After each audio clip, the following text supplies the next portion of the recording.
তরুণদের জলবায়ু পরিবর্তনের বিভিন্ন দিক সম্পর্কে ধারণা দিতে সিসিডিবির সঙ্গে ঢাকা বিশ্ববিদ্যালয় কাজ করবে বলে জানান উপাচার্য ডক্টর নিয়াজ আহমেদ খান।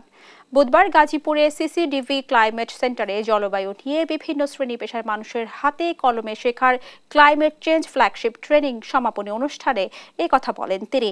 এ সময় তিনি আরও বলেন, বৈশ্বিক জলবায়ু পরিবর্তনের প্রভাব মোকাবেলার এই ধরনের উদ্যোগের বিকল্প নেই। ট্রেনিংয়ের প্রযুক্তিগত শিক্ষা কাজে লাগিয়ে এলাকায় সচেতনতা বৃদ্ধির পাশাপাশি পরিবেশকে তার পুরনো রূপে ফেরানোর কথা জানান সংশ্লিষ্টরা। জলবায়ু পরিবর্তন এবং পরিবেশ রক্ষা করা এটি আমাদের জন্য সবচেয়ে বড় মাপের চ্যালেঞ্জগুলোর একটি।